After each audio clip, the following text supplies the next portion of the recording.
Welcome to secret factors.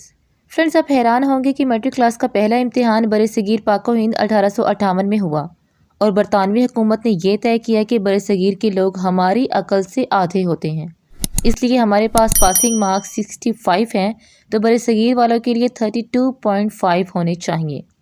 2 साल बाद 1860 में टीचर्स की आसानी के लिए पासिंग मार्क्स 33 कर दिए गए और हम 2022 में भी इन्हीं 33 नंबरों से अपने बच्चों की जहानत को तलाश करेंगे। अफसोस की बात है। जापान की मिसाल ले लें। तीसरी जमात तक बच्चों को एक ही मजमून सिखाया जाता है और वो है इखलाकियात और आदाब। हज़रत अली रज़ी अल्लाह अन्हु ने फरमाया, जिसमें अदब नहीं इसमें दीन नहीं। मुझे नहीं मालूम कि जापान वाले हज़रत अली रज़ी अल्लाह अन्हु को कैसे जानते हैं और हमें अभी तक इनकी ये बात मालूम क्यों ना हो सकी। बहरहाल, इस पर अमल की ज़िम्मेदारी फ़िलहाल जापान वालों ने ही ली हुई है।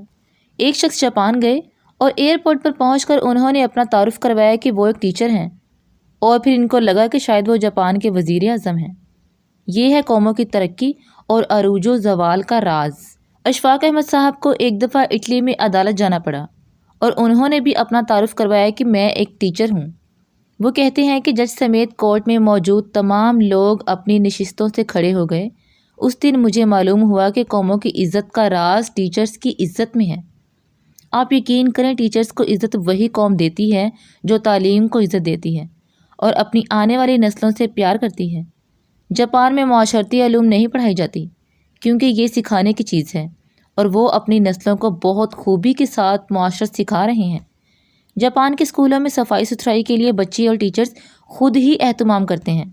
सुबह 8 बजे स्कूल आने के बाद से 10 बजे तक पूरा स्कूल बच्चों और टीचर्स समेत सफाई में मशगूल रहता है।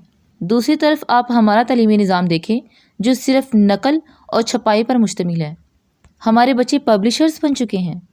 आप तमाशा देखें, जो किताब में लिखा होता है टीचर्स इसी को बोर्ड पर नकल करते हैं, बच्चे दोबारा इसी को कॉपी पर छाप देते हैं।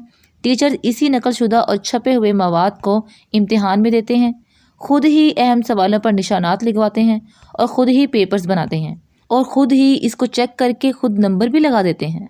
बच्चे के पास या फेल होने का फ़ैसला भी खुद ही सादर कर देते हैं और माँ बाप इस नतीजे पर तालियां बजा बजा कर बच्चों के ज़हीन और काबिल होने के गुण गाते रहते हैं। जिनके बच्चे फ़ेल हो जाते हैं वो इस नतीजे पर अफसोस करते रहते हैं और अपने बच्चे को कोड़ मगज़ और कुन जहन का ताना देते रहते हैं। आप ईमानदारी से बताएं, इस सब काम में बच्चे ने क्या सीखा सिवाय नकल करने के और छापने के। हम 13-14 साल तक बच्चों को कतार में खड़ा करके असेंबली करवाते हैं और वो स्कूल से फारिग होते ही कतार को तोड़कर अपना काम करवाते हैं। जो जितने बड़े स्कूल से पढ़ा होता है कतार को रोनते हुए सबसे पहले अपना काम करवाने का हुनर जानता है। हम पहली से लेकर 10वीं तक अपने बच्चों को सोशल स्टडीज़ पढ़ाते हैं और माशरे में जो कुछ हो रहा है वो ये बताने और समझाने के लिए काफ़ी है कि हमने कितना सोशल होना सीखा है। स्कूल में सारा वक्त साइंस रटते गुजरता है और आपको पूरे मुल्क में कोई साइंसदान नामी चीज़ नज़र नहीं आएगी क्योंकि बदकिस्मती से साइंस सीखने की और ख़ुद तजर्बा करने की चीज़ है और हम इसे भी रटा लगवाते हैं। हमारा ख्याल है कि स्कूल के प्रिंसिपल साहिबान और ज़िम्मेदार टीचर्स सर जोड़कर बैठें, इस गले सड़े और बोसीदा निज़ाम तालीम को उठाकर फेंकें, बच्चों को तोता बनाने की बजाय काबिल बनाने के बारे में सोचें तो बेहतर होगा। मिलते हैं नेक्स्ट वीडियो में, तब तक के लिए अल्लाह हाफिज़।